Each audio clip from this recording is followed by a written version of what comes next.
The construction of Rutherford High School is one of several projects being undertaken by Leighton contractors in the Hunter Valley. The school will cost an estimated $4.4 million to build and should be ready to take its first enrolments by 1985. Inspector of Schools at Maitland, Mr Albert Foggett.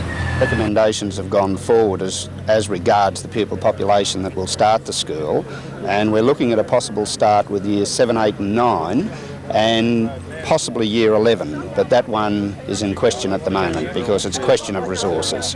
Where will the pupils be drawn from? From the western area of Maitland and points to the west of Maitland. Secure zone by closing off the gates across here. The government's architects branch of the Public Works says the buildings have been designed to take full advantage of the available sunlight and ventilation. The new school will incorporate an undercover walkway between the classrooms and the library and will also have a multi-purpose hall. Meanwhile, in the Rutherford Industrial Estate, a different type of project was being discussed. Builder Mr Gary Dean decided to embark on a revolutionary method of installing bathrooms into new houses.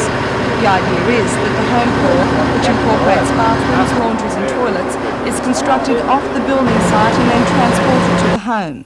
Mr Dean says by doing it this way, burden is taken off the builder's shoulders and it works out cheaper for the customer. The member for Maitland, Mr Alan Walsh, and the city's mayor, Alderman Ken Guy, inspected the site today, and in a bid to get the project off the ground, the Maitland City Council has agreed to extend the normal terms of the loan on the land, and the Department of Decentralisation has given the Deans a loan of $52,000.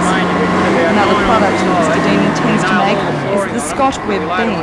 Unlike the conventional hardwood beam, the softwood and aluminium structure can span up to 8 metres in floor joists and up to 9 metres in a roof.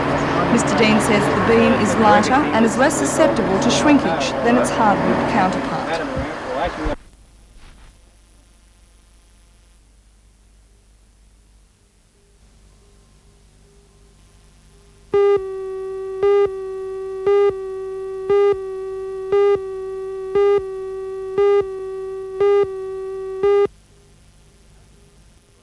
The Housing Commission operates an emergency accommodation unit, making available surplus government properties, such as several of these Maritime Services Board houses, to community agencies who then provide refuges for various groups in need. To find out how the system is working, officials of the Housing Commission are meeting with representatives of those community groups. Although it will take time to assess the findings, the Commission does have some idea of what's likely to be raised.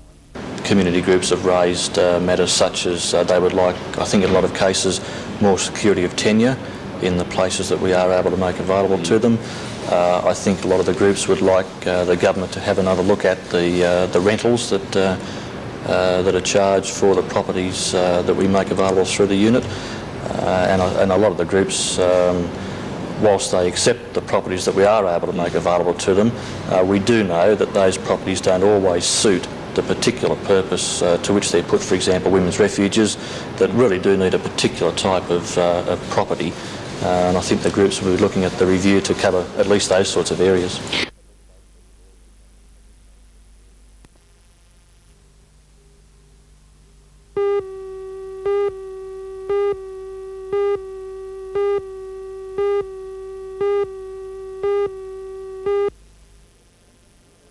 About $60,000 to refurbish the Riddell Theatre. The seating is just not up to today's standards. So a committee from the council has launched a public appeal, with the main fundraising activity being a motor show on December the 20th. This show has legal racing driver Alan Grice as a star attraction. At a press conference at the Riddell Theatre today, Grice said motor racing appears to have more appeal than ever for the Australian public. Well, the crowds this year, Jim would certainly say so. Been record crowds all the way through. I think it's been because the rounds of the Australian Touring Car Championship were very close rounds and they were all nationally televised. And I think the blokes are talking about it in the pubs, yeah. Do any changes need to be made to maintain that interest? Perhaps going back to more standard cars for the Hardy Photo? Well, there's a very strong move afoot at the moment for Group A touring cars, which are currently raced in Europe. It has problems for adaptation to Australian sort of V8 motor cars. Things progress. It's very obvious that the future of motor racing and the motoring industry is probably four-cylinder turbo, and maybe the rules should be made to revolve a little more about that.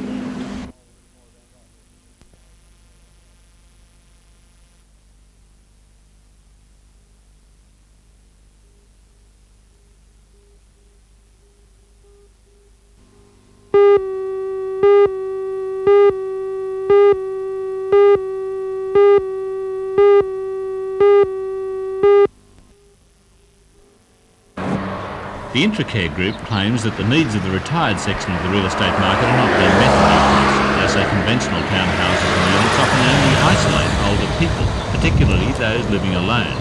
As an alternative, the group is building retirement villages.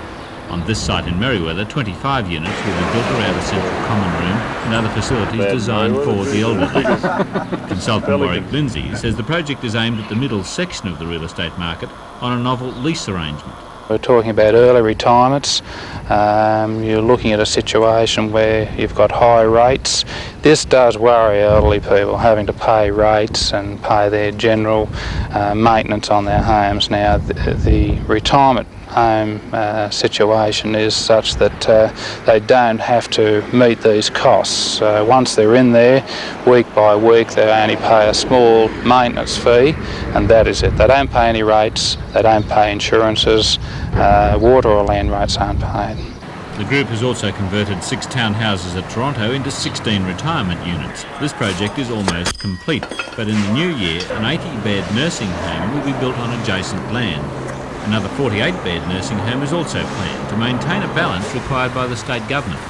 There's got to be ongoing care provided. I mean, we can't guarantee that they will get a bed in one of our nursing homes, but what we're saying is that we will know firsthand that that person is there, and if they're requiring a bed, well, they would be given priority.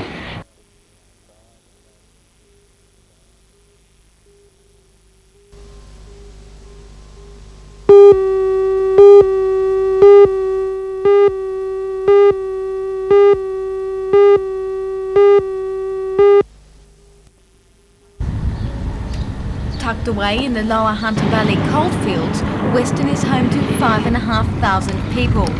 In the 1970s, the population of Weston was much smaller than it is today, but then the township had its own full-time police officer. The police station was closed in 1975 after a government survey showed there was no longer any need for it. The residents claim that since that closure, there has been an upsurge in the amount of violence, vandalism and theft in the area. Last night, 150 people attended a meeting to discuss what could be done to reopen the town's police station. They were addressed by the member for Cessnock, Mr Stan Healy, and representatives of the police and the Cessnock Council. The meeting was called by the Western Retired Miners Association. The group claims that Western is being discriminated against because it is in the coalfields. There's been burglaries. Occasionally there's been knives used. There's nothing for one chap or two chaps to come along, and particularly these young fellas, they're thugs. They come along and they'll pick an easy mark and have a go at him. They vandalise the telephone boxes, which there are not so many. They will rip into pieces, and one means of communication emergency is gone. Do you think a police officer in the area would reduce the amount of crime? He couldn't stop it, but we'd have somebody that we could contact. Last night's meeting voted to continue pressuring the government to reopen the police station and to invite the police minister, Mr Peter Anderson, to visit Weston. In the government's 1983-84 budget.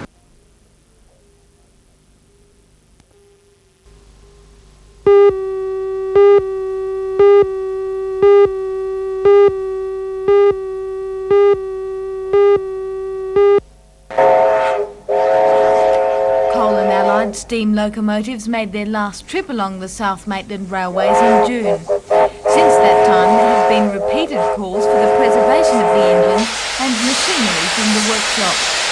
The National Trust is hoping to keep the engines in the area, and there are plans to eventually turn them into a tourist attraction.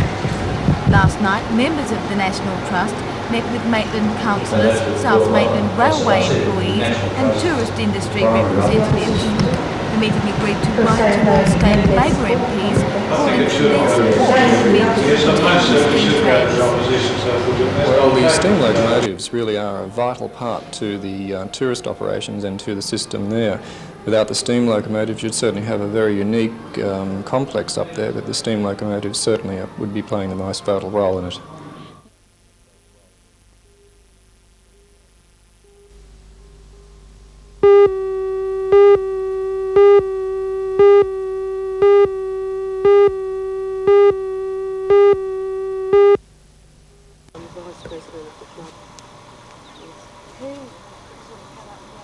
We're objecting to the fact that our school is being downgraded.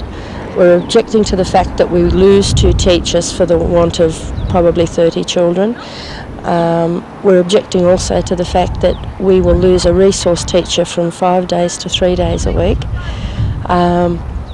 We figure that we still have 189 children within our school who still need the services of a non-teaching mistress and a resource teacher 5 days a week. What do you hope to achieve by keeping the children out of school? Well, we don't like keeping the children out of school, but we see it as the only alternative left. We hope to draw publicity towards the inadequacies that we feel that are in the system at the moment. We think that our children should get a better deal. You may be criticised for involving the children unnecessarily. Well, my answer to that was, aren't the Education Department using our children just as much?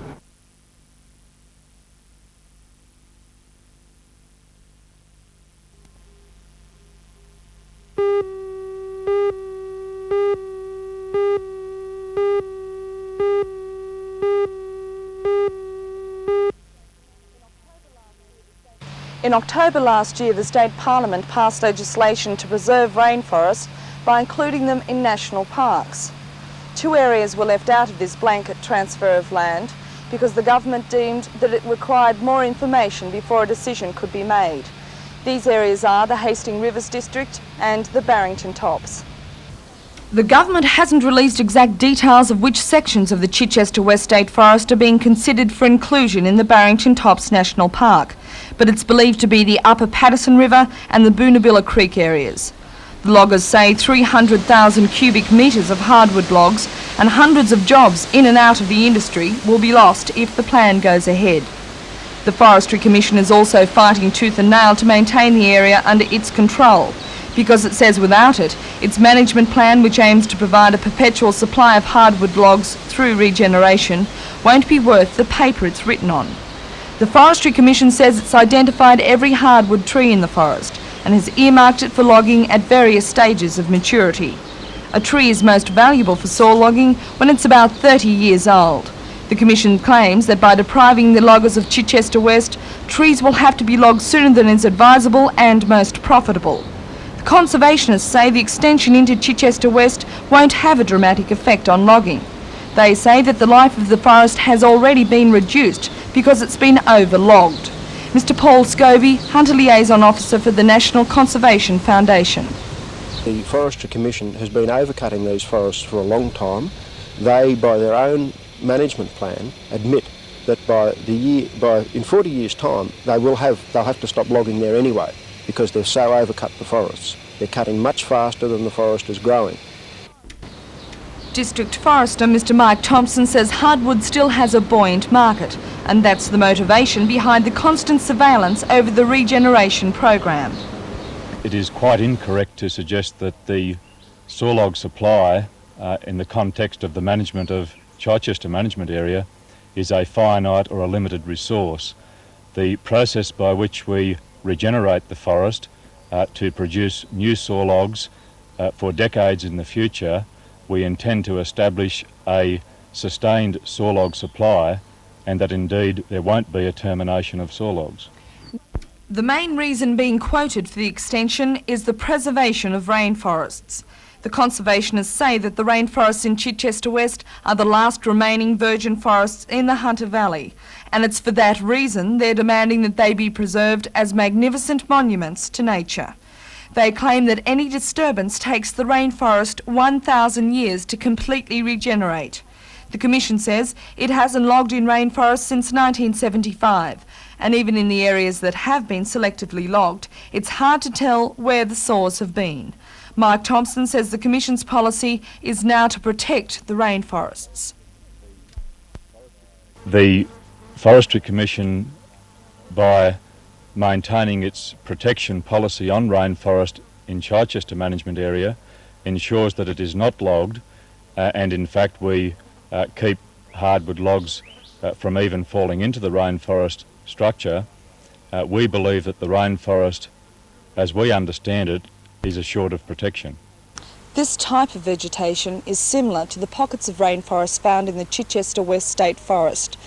That's the area earmarked for inclusion in the Barrington Tops National Park. The government says by including this area and excluding the loggers, they'll merely be hastening the death of an ailing industry. But the logging contractors disagree. Wayne Borer moved to Chichester West after logging ran out in the north. He sees his $400,000 investment in machinery and the jobs of his 3 workmates in jeopardy. Wayne's quota of hardwood logs is in the area being considered for inclusion in the national park. He believes the Commission's promise of a constant supply of logs through sustained yield will be achieved. If they take the wood office they're talking about, we would probably have 5 years left. If they leave us alone, it will be a lifetime. By the time we go through cut through all the bush, our regen that is coming on that the Forestry Commission has planned ahead all the time. It's planned. As we fall one tree, there's probably 10, 15 planted without what comes up naturally, and we will never stop logging. The loss of jobs has been a big consideration during the whole debate over the extension, and it must be noted that the politicians are remaining unusually silent on the subject. Paul Scobie says a downturn in the industry has been evident for many years, and it's the Forestry Commission and the loggers that are forcing themselves out of employment. He claims the conservationists are pushing for the government to provide funds for job creation. The men involved in that industry are being forced, not by the conservation movement, but by the downturn in the industry. They're overcutting the forests, they're being forced out of work, and they're being forced to go down to the pine plantations in Tumut and Oberon, and that's where their long-term future lies. We believe that the state government will not only honour its commitment to us, but will also honour the commitment to the industry, and that is that they're going to provide $1 million to make sure that employment is maintained in this industry and to help the industry make the adjustment. We fought for that along with our conservation claims. We always backed that position, and I'm sure that will benefit the men as well as conservation. No decision on the transfer of land has been announced, but the Forestry Commission, the loggers and the communities dependent on logging are fearful that a decision has already been made and that portions of the Chichester West Forest will soon become part of the Barrington Tops National Park.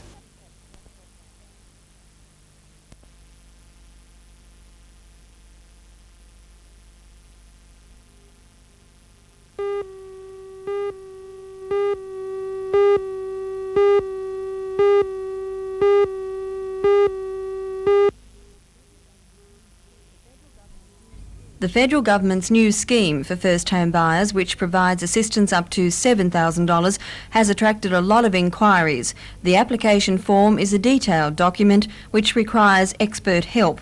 That help is not available in Newcastle through the appropriate government department of Housing and Construction. The small Newcastle office is in no way equipped to handle such inquiries. In fact, its only role in Newcastle is to handle the maintenance of Commonwealth offices. First home buyers in Newcastle have to make application through Sydney. That's unacceptable, according to the President of the Chamber of Commerce, Mr Peter Evans. The government simply has overlooked Newcastle as a major regional centre. They've recognised Tasmania, they've recognised the ACT, and I would suggest to you that the combined numbers of new buildings from Canberra and the Tasmanian areas wouldn't exceed the Hunter region. And for this reason it's important that Newcastle and the Hunter region be recognised by both governments, state and federal.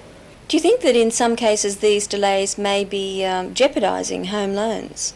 Very much so. Vendors are not prepared to commit themselves to a purchaser who may or may not be eligible for a grant, or whose grant may take an incredible period of time to come through.